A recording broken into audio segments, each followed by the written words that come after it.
Bueno, ¿qué pone ahí? Una milla más. ¿Sabéis de qué vamos a hablar hoy? Pues de la milla más. Esta semana sentía en mi corazón que este va a ser el nuevo lema de Iglesias Sin Fronteras. Vamos a cambiar nuestro lema y este va a ser nuestro nuevo lema hasta que Dios nos diga lo contrario. Y por eso vamos a hablar hoy sobre lo que significa una milla más. Hay un texto en la palabra de Dios y te invito a que me acompañes en el libro de Mateo, capítulo 5, si lo puedes ir buscando, donde encontramos ese texto donde Jesús está dando una enseñanza a sus discípulos y a todos los que estaban allí cerca de él. Y es una frase que para mí transforma la manera de la iglesia, de cómo debe ver el reino de Dios, de cómo debe ver el servicio a Dios, de cómo debe ver el hecho de reunirnos cada domingo o cada reunión de oración o cualquiera que sea la actividad que estemos haciendo como iglesia. Esa frase representa algo del corazón de Dios. Algo que nos habla de algo tan sencillo como que tú y yo somos limitados y le fallamos continuamente. ¿Cuántos están de acuerdo con que fallamos a Dios continuamente, verdad? Yo creo que todos los que estamos aquí. Y precisamente Dios es un experto en ir una milla más con nosotros. Ahí donde nosotros llegamos a nuestro límite, ahí donde nosotros llegamos al fin del precipicio, Dios va más allá con nosotros. Y a pesar de nuestras actitudes, a pesar de nuestros fracasos, a pesar de nuestras debilidades y nuestras luchas cotidianas, la realidad es que Dios sigue dando una milla más por nosotros. Así que vamos a leer en la Escritura algunos textos y vamos a hablar de lo que realmente significa una milla más. Así que vamos a empezar en el capítulo 5, versículo 43. Si puedes leer conmigo. Habéis oído que se dijo: amarás a tu prójimo y odiarás a tu enemigo. Pero yo os digo: amad a vuestros enemigos y orad por los que os persiguen. Una de las principales causas por la cual Jesús vino sobre la tierra, o más bien la principal, era para establecer el reino de Dios sobre la tierra y para llegar al cumplimiento de una obra que iba a ser perfecta. Era una obra de redención. Ya hablamos hace un par de domingos sobre la resurrección, o el domingo pasado sobre la resurrección, así que no vamos a pasar más por ese asunto, pero esa fue la gran obra de Jesús. Pero Jesús, cuando empezó a dejar marcadas algunas de las enseñanzas para él más importantes para sembrar sobre los discípulos, que iban a ser después como el pilar para que su iglesia, la iglesia de Cristo, la esposa de Cristo, se estableciese como algo oficial. Y en el libro de Hechos encontramos el nacimiento de la iglesia. Jesús, en cada palabra, en cada frase, en cada parábola, en cada historia que él contaba, empezaba a soltar perlas que deberían ser después no solamente para los discípulos, sino para el resto de la humanidad y el resto de las generaciones de su iglesia, entre ellos tú y yo, que se convertirían en los pilares de la fe. No hay nada más peligroso que tratar de sembrar sobre una tierra en nuestra vida que no está preparada. Hay muchas veces donde el Espíritu Santo viene a un lugar y no puede hacer nada con la gente que hay ahí, porque se da cuenta que a veces se encuentra tierras con orgullo, a veces se encuentran tierras no sé si identificarlo como asco, o más bien que no puede plantar sobre esa tierra porque no es buena. Y por eso es importante entender que hay textos en la palabra de Dios que continuamente nos están hablando, como el barro en las manos del alfarero o el sembrador que vino a sembrar, de la importancia en que tú y yo nos convirtamos en hombres y mujeres que están listos a ser sembrados y a ser moldeados por Dios. Por eso Jesús empieza a soltar estas perlas tan importantes que tienen que ver mucho con el tema que vamos a compartir esta mañana para que nos quede claro nuestra visión como iglesia. Ir una milla más, encontramos el primer punto que quiero dejarte ahí en ese versículo, en el 44. No importa que tú hayas oído, ama a tu prójimo y odia a tu enemigo, sino que yo ahora te digo que soy reino de Dios establecido en la tierra, que vengo aquí a salvarte y a darte vida eterna. Te digo lo siguiente: ama a tus enemigos y ora por los que os persiguen. Chocaba con la ley anterior, chocaba con la humanidad en ese momento, que no podía entender hasta qué punto Jesús estaba completamente destrozando todo el sentido común en esa época. Jesús les dice: olvidad todo lo que ha sido sembrado sobre vosotros y escuchar al buen sembrador. Escuchar a aquel que tiene el poder, la autoridad y la gloria para poder moldearos. Ir una milla más tiene mucho que ver con amar a nuestro prójimo. Cuando no hay amor en una iglesia, no existe nada. Nos hemos convertido en pura religión, y la religión, dice la palabra de Dios, mata. Cuando tú empiezas a estar con un espíritu que no es quebrantado, un espíritu orgulloso, un espíritu altivo en la casa de Dios, en el reino de Dios, lo que está ocurriendo es lo siguiente: que tú perdiste el amor a Dios. Perdiste el amor al prójimo. Porque si estamos aquí esta mañana, no es solamente para llenar nuestras barrigas espirituales y alimentarnos domingo tras domingo, sino que la iglesia de Cristo se tiene que levantar para llevar las buenas nuevas, para recorrer una milla más. Yo no puedo hacerlo si no amo. Di conmigo: amar. Ahora, ¿qué problema tenemos el ser humano con la palabra amor? He escuchado tantas veces que amar es un sentimiento. Yo sentía que la amaba y de repente dejé de sentir que la amaba. Y muchos divorcios de hoy en día están basados sobre ese fundamento equivocado de lo que es amor. El amor no es un sentimiento. El amor es una decisión. El amor, tú y yo tenemos que luchar cada día para que siga produciendo vida, para que huela a pasión, para que huela a algo tan importante que lo que va a hacer es, en los días más complicados y más difíciles, seguir empujándote en la buena dirección. Yo no me levanto todos los días con una pasión desorbitada por mi esposa, ni ella por mí. Hay días donde estamos atravesando algún valle, donde no me apetece hablarla o no le apetece hablarme, donde prefiero que ese día no me dirija la palabra. Yo sé que a vosotros nos pasa, pero a nosotros sí nos pasa. Y esos días, ¿sabes cuál es el fuego que hace que ella y yo cada día estemos más enamorados? Se llama la decisión del amor. Yo un día me puse delante de Dios, delante de mis padres y sus padres y delante de todos los testigos, y le dije algo así parecido a esto: te amaré, te respetaré y estaré contigo hasta que la muerte nos separe. Y esa fue mi decisión de amor. Ay, pero hoy no siento. ¿Pero qué? ¿Pero de qué hablas? Hoy a veces no te sientes ni a ti mismo. A veces no te aguantas ni a ti mismo. ¿No te ha pasado levantarte un día y decir: pero qué me pasa? Estoy triste, no me ha pasado nada, estoy amargado, pero si todo me va bien. Por eso tú y yo tenemos que aprender este fundamento sobre todo lo que vamos a hablar se basa sobre esto.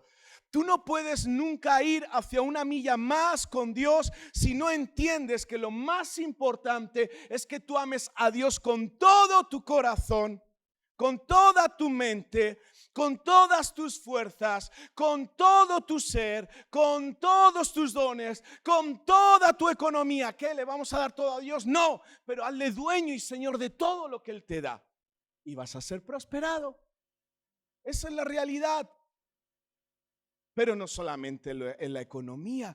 es en nuestro día a día, porque algunos son muy carismáticos, así gozomáticos, y esas personas aparentan que todo va bien y que son súper cristianas y que son súper, aleluya, gloria a Dios, bendecido hermano, estoy en la gloria, de gloria en gloria y en gloria y en gloria. Ellos más en gloria que la propia Biblia, pero sin embargo en casa son unos amargados. ¿Dónde está la gloria en casa? Pues se me fue. ¿Me entiendes lo que quiero decirte? Somos hijos de Dios a tiempo completo. No solamente el domingo en la iglesia donde todo el mundo nos ve y donde queremos aparentar que somos buenos cristianos.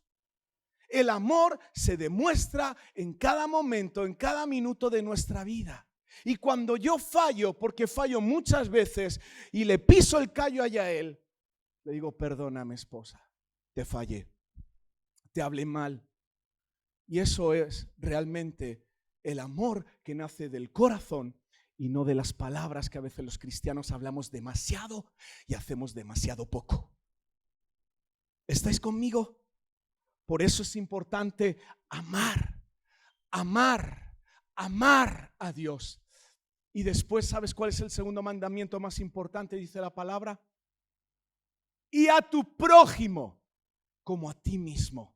Ahí ya se va complicando, pero Dios en su sabiduría ya respondió a esta estupidez que a veces hacemos. Dijo, ¿cómo puedes amarme a mí que no me ves y no amas a tu hermano que ves? Sinvergüenza, mentiroso, fantoche. En Colombia, ¿cómo le decís a esos? Fantoche. Me gusta esa palabra, suena fuerte, fantoche. ¿Cómo? Hipócrita. Es hipocresía. Es cierto, hermana. Estoy contigo. Pero por eso estamos aquí. Estamos en la escuela de Dios y estamos aprendiendo los fundamentos de la palabra. Por eso no podemos seguir en esta mañana sin que entendamos que si no amamos, si no amas a tus hermanos, si no amas a tu prójimo, si no amas al hermano que no aguantas, si no amas al hermano que parece que siempre te está pinchando, tú no amas a Dios. No, a Dios sí, no, a Dios no. Porque Dios dice, tú no me puedes amar a mí si no amas a tu hermano que sí ves, porque a mí no me ves.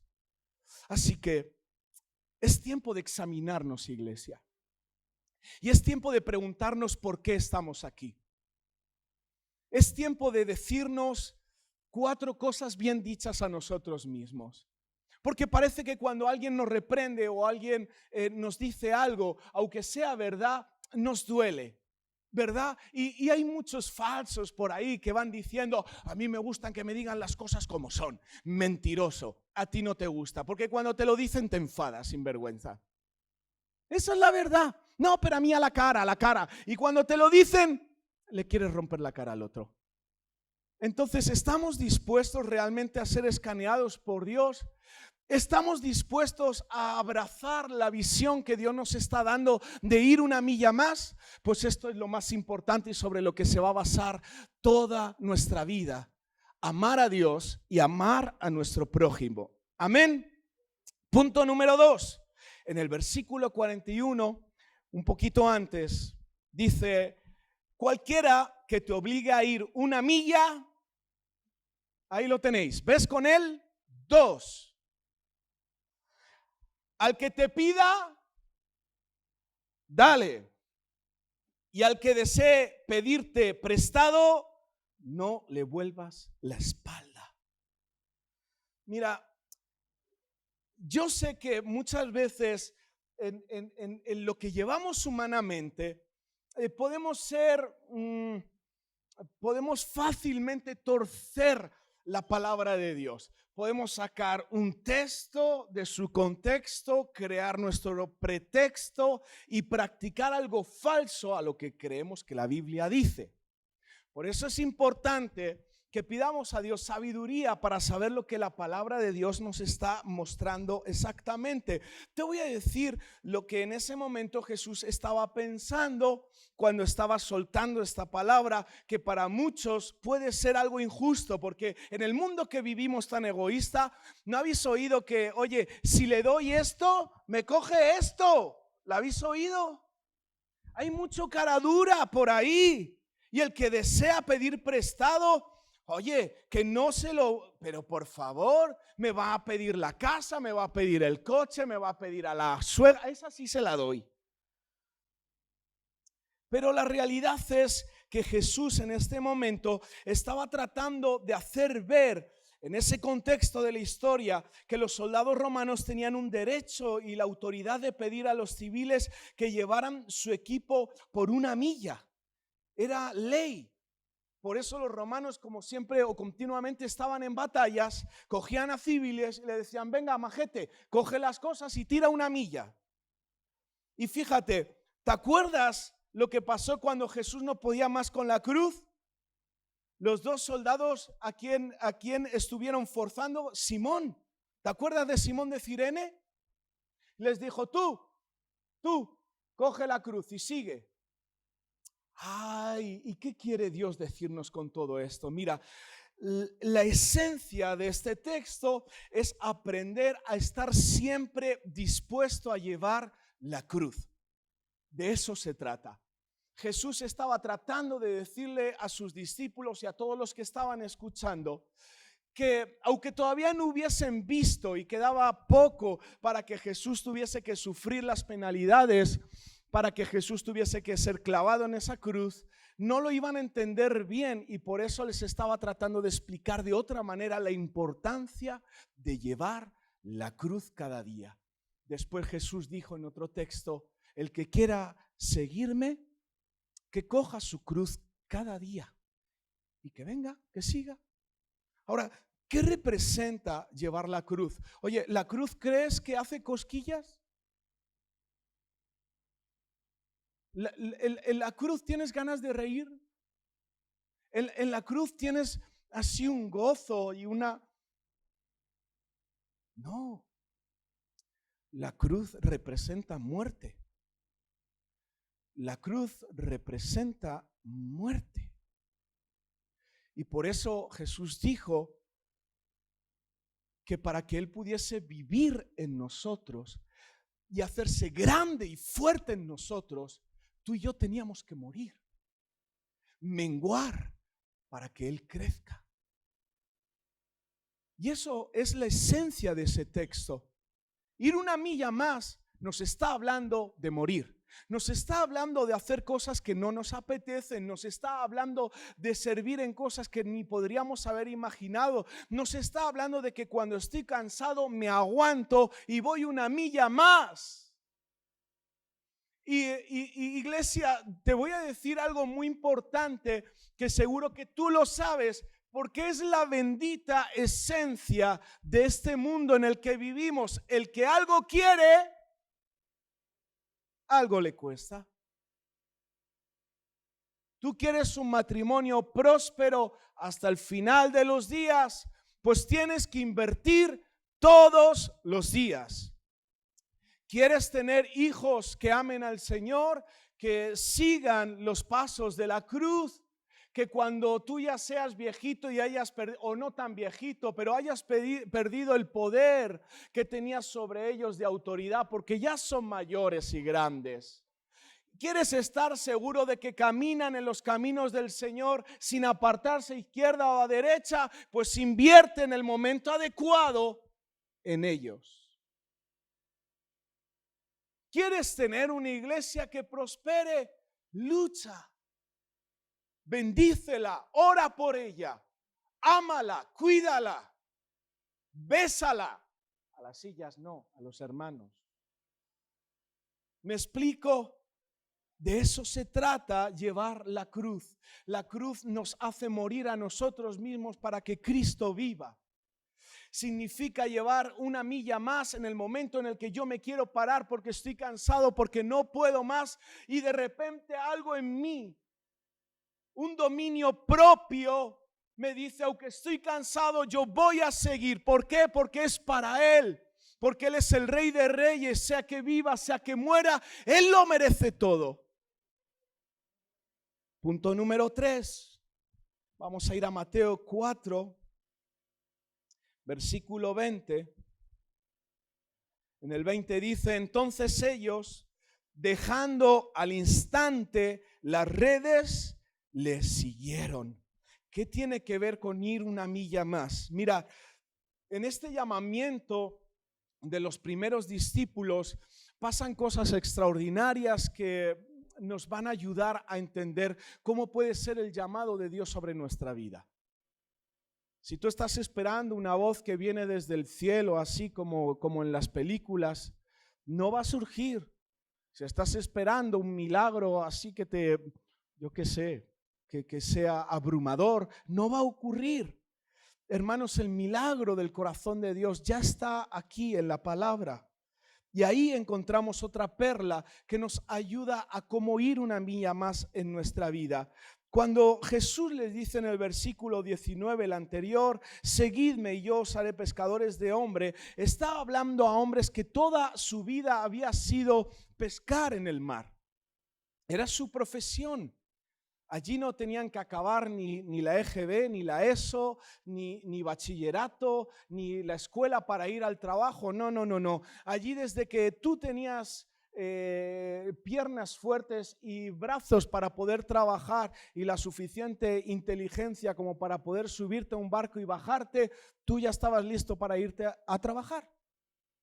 Y esa era la realidad. Estos hombres habían pasado años y años y años desde muy jovencitos en la profesión de la pesca. Eran sus vidas. Y Jesús llega de repente allí, nadie le conoce y le dice, seguidme porque yo os voy a cambiar el trabajo. De ser pescadores de peces voy a hacer pescadores de hombres. Y en el versículo 20 vemos una respuesta rápida, una respuesta apasionante, porque encontramos algo increíble en ese texto. Dice que dejando al instante las redes, le siguieron. ¿Qué significa las redes? Las redes representaban la seguridad de esos hombres.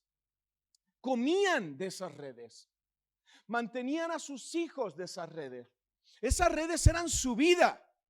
Y cuando Jesús les dice, más o menos para que lo entendáis mejor, escuchar, dejar vuestra vida y seguirme.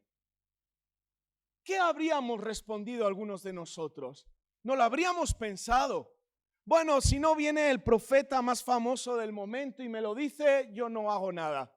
No, a mí Dios si no me lo muestra con 15 hermanos de la iglesia que no se conozcan y no. Y muchas veces jugamos a este juego, iglesia. Muchas veces estamos tú y yo enredados en esas cosas que al fin y al cabo se llaman de una sola manera: desobediencia. Ni más ni menos.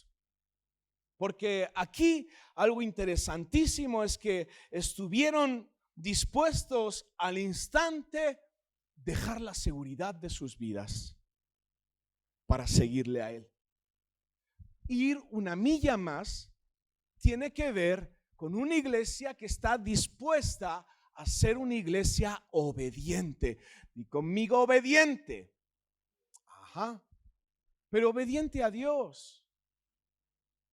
Pero claro, como a veces somos así un poquito espiritifláuticos, ¿qué significa obedecer a Dios? Porque me he encontrado a tanto espiritifláutico que a veces Dios le ha dicho una cantidad de estupideces que puedo asegurarte que no era Dios. No, es que a mí Dios me dijo que me iba a casar con aquella de allí. ¿Y le gustas? No.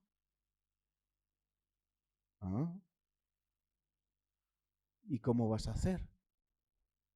No, pues Dios lo hará, Dios me habló a mí, Dios lo hará. Bueno, pues nunca llegó. ¿Por qué? Porque a la pobre chica no le gustaba. Ya está. Y empezamos a jugar a estas cosas No, yo lo haré cuando tenga más edad. O lo dejaré cuando ocurra esto. O no, ya mis manos se cansaron y ya le toca a otro. Y empezamos a enredarnos, a ir a un lado, a otro, con el único objetivo de no recorrer una milla más. Una milla más no tiene que ver con tu capacidad. Una milla más no tiene que ver con tus fuerzas. Una milla más no tiene que ver con tu deseo, tus ganas de hacer algo. Va mucho más allá que tu fuerza, que tu capacidad y que tu deseo de hacer algo en ese momento. Por eso se llama una milla más. ¿Estás conmigo? Quiero dejarte otros 2 puntos más. Mateo capítulo 4, versículo 10, ahí donde estamos muy cerquita, dice: entonces Jesús le dijo: vete, Satanás, porque escrito está, al Señor tu Dios adorarás y a Él solo servirás. ¿Os acordáis de este momento donde Jesús fue tentado? ¿Verdad? Antes de empezar su ministerio, curiosamente, Dios Padre le llevó por su espíritu al desierto a Jesús. No fue Satanás. No fue el diablo, no fue que Jesús tomó una mala decisión y por consecuencia de su mala decisión le tocó irse al desierto. No. Dios Padre tenía un plan con él. Y por eso dice la palabra al inicio de ese texto que Jesús fue llevado por el Espíritu al desierto. ¿A cuántos les gusta estar en el desierto en su vida? A nadie. El desierto quema, el desierto se pasa hambre. En el desierto se pasa sed, en el desierto no hay vida, en el desierto te quemas y que te quemas. Pero hay algo que ocurre en el desierto. Hay algo tan especial y tan profundo que hasta Dios Padre dijo: tú, hijo mío, vas a ir al desierto, para que sirva de ejemplo y para que sirva de camino o de guía para todas las generaciones que vendrán después de ti. ¿Qué aprendemos en el desierto? ¿Sabéis que Jesús fue tentado 3 veces? Y en todas esas tentaciones, que no nos vamos a meter en el texto, va terminando la historia y culminando la historia con el versículo 10, donde Jesús ya dice: hasta aquí hemos llegado, se acabaron las tentaciones, y le dice: vete, Satanás. Así que número 1, del punto 3 o 4 en el que vayamos. Ya sabéis que yo con los puntos soy un desastre, así que tú anota como quieras anotar, pero apunta lo que es importante. Mira, vete, Satanás. ¿Qué tiene que ver esto con ir una milla más? Mira, porque tú y yo debemos saber que tenemos un poder en contra de Satanás. Él no tiene derechos sobre nosotros si no se lo damos. Tú y yo somos hijos de Dios, pero que a veces como hijos de Dios dejamos puertas abiertas al diablo. Y cuando empezamos a dejar puertas abiertas al diablo, el diablo sí que lo usa. Y ahí sí que le empezamos a dar derecho. Y por eso ahí empezamos a tener que necesitar liberación. Porque es importante saber lo siguiente. La palabra de Dios dice: resiste al diablo y huirá de vosotros. Ahora, ¿cómo vamos a resistir algo que está dentro? Primero hay que echarlo. Y una vez que lo echamos, aprendemos a resistirlo para que no vuelva a entrar. Porque la Biblia también dice que ese espíritu que sale busca a otros amiguitos para volver de nuevo a la casa donde estaban. Porque se dejaron la televisión puesta, las luces encendidas y tenían ahí el jarrón de su mamá.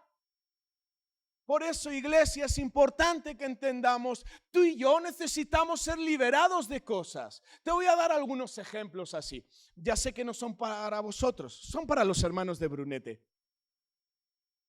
Pero mira, cuando tú tienes terror a la oscuridad, eso no es de Dios. Tú necesitas liberación. Hay un problema de temor. Cuando tú siempre estás obsesionado con algo en tu vida que es un pecado y que te lleva una y otra, es superior a ti, tú necesitas liberación. Hay personas que fueron engañadas antiguamente o en otro momento en su vida y abusaron de ellos, incluso en una iglesia. Algunos perdieron su casa, su economía. Es terrible esto y Dios los va a juzgar. Ámales, porque lo acabamos de ver, ama a tu enemigo. Pero juicio va a venir, te lo aseguro. Pero algunos ya se volvieron tacaños y no dan a Dios lo que tienen que darle porque tienen miedo a... No, tú necesitas liberación y aprender a dar conforme a lo que la palabra enseña. Y te puedo dar muchos ejemplos en tu matrimonio, con tus hijos, las herencias espirituales que traemos de nuestros padres, que traemos de nuestros abuelos y que sigue fluyendo generación tras generación porque la iglesia no nos apetece ser liberados. Iglesia, ir una milla más, vas a tener que pasar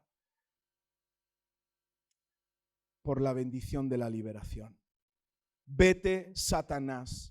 La autoridad que Jesús representa en ese momento es la autoridad que hay sobre nosotros, porque Jesús dejó esa herencia sobre nosotros. Jesús dijo, vosotros sois mi iglesia y sobre vosotros he depositado gloria. Y sobre vosotros he depositado autoridad. En mi nombre echaréis fuera demonios. En mi nombre resucitarán muertos. En mi nombre serán sanados. En mi nombre. Pero a través de vosotros. Ir una milla más tiene que ver con tener la autoridad de Cristo. Y dice la segunda parte de ese texto, escrito está, al Señor tu Dios adorarás y solo a Él servirás. El problema es que muchas veces empezamos a adorar otras cosas que no es Dios. Y hay cosas en nuestra vida que empiezan a tomar tal control y tal grandeza en nosotros que se convierten en nuestros dioses. Ahora ya no tenemos Baales, ni tenemos el dios Sol y esos dioses que se inventaban en épocas o generaciones anteriores. Ahora tenemos dioses diferentes. Ahora tenemos el dios dinero, ahora tenemos el dios televisión, ¿verdad? Telenovela. No, cuidado, hermanas, las telenovelas. Os lo digo. Hay cosas tan podridas que vemos que una ya empieza a hablar como la de la telenovela. Su marido se llama José y empieza a llamarle Jorge Ramón. Cuidado. Empiezas a ver ya amores por todos lados. Ay, la hermana, seguro que con el hermano. Las telenovelas. Cuidado. No sé por qué te digo eso, pero quizá a alguno le viene bien. Hay otras cosas, no la telenovela solo, ¿eh? Hay algunos que se tragan unas películas de miedo y después quieres que el espíritu de temor salga de ti. Por favor, deja de ver El Exorcista, la muñeca de no sé qué y todas esas porquerías que te estás tragando. Si el propio demonio del espíritu de la abuelita del temor está ahí en ti, de todo lo que te tragas. ¿Me entiendes lo que quiero decirte? Solo a Dios adorarás y solo a Dios servirás. Para ir una milla más debemos entender que Él es el centro. Di conmigo, Él es el centro. Amén. Y vamos a acabar con el último texto. Mateo 12, versículo 24 al 26.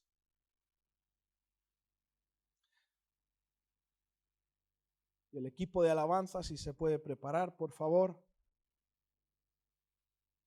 Ruth.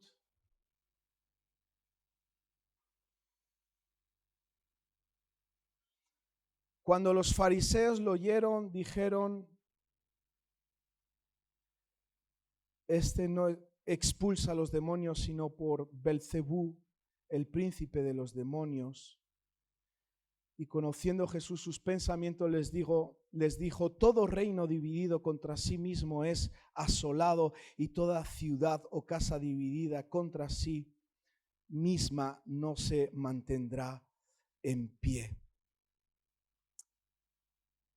La división es una de las herramientas más importantes y poderosas del diablo. Él sabe que cuando divide el cuerpo de Cristo, pierde toda su fuerza. Él sabe que cuando Él divide un matrimonio, esa familia pierde toda su fuerza. Él sabe que cuando Él divide un país, ese país pierde toda su fuerza. Es el poder de la división. Por eso el diablo usa tanto la división. Por eso lo que Jesús les está enseñando es: cuida la unidad del Espíritu. Protege la unidad del Espíritu. Y me he dado cuenta en mi vida de que esto es como un proceso. Más me ocupo de cuidar mi relación y mi unidad con el Espíritu Santo. Más me ayuda el Espíritu Santo a cuidar toda mi unidad y unión con mi esposa, mis hijos. Y cuando más estables somos como familia, me doy cuenta de que luchamos a una y con fuerza hacia la unidad con los hermanos, con los amigos, con los familiares más lejanos. Pero a veces queremos construir la casa por el tejado. Nos molesta mucho sentir que nuestras familias se están dividiendo y no nos damos cuenta de que estamos tratando de podar un árbol, las malas hojas de un árbol, las malas ramas de un árbol, sin darnos cuenta de que lo más importante es tratar de raíz el problema. El problema, iglesia, es nuestra falta de comunión con el Espíritu Santo. Y a partir de ahí empieza a establecerse en nuestra vida cosas que son ya incontrolables, porque no va a servir de nada que tú cortes algunas ramas de tu vida, porque lo que Dios quiere es que lo trates de raíz. Ir una milla más, iglesia, ir una milla más representa entregarnos para que Él viva en nosotros. Ir una milla más significa que vas a tener que ir más allá de tus deseos, que vas a tener que ir más allá de tus fuerzas, que vas a tener que ir más allá de tus capacidades. Y cuando recorremos una milla más, ¿sabes lo que surge? Porque aquí está la guinda del pastel. Mira, escucha bien.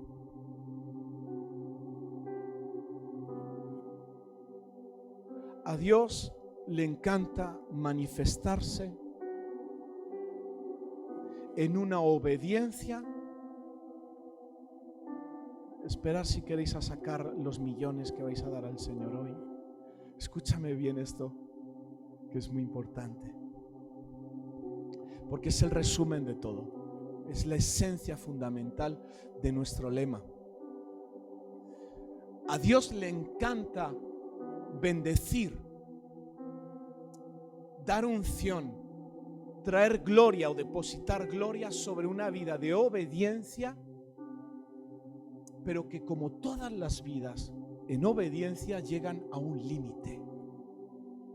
Y cuando tú llegas a ese límite donde has recorrido la milla que tú pudiste con tus propias fuerzas, que tú has podido con tus habilidades, que tú has podido por tus deseos personales de seguir a Dios, de repente te vas a dar cuenta que llegaste al límite.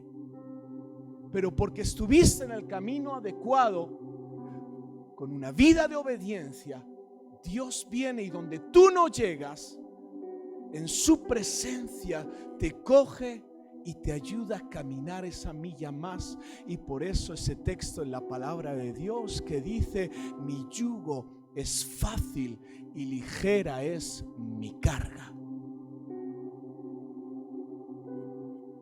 Porque algunos contamos con que esa milla más nos va a costar la vida. esa milla más me va a costar el matrimonio, esa milla más me... No.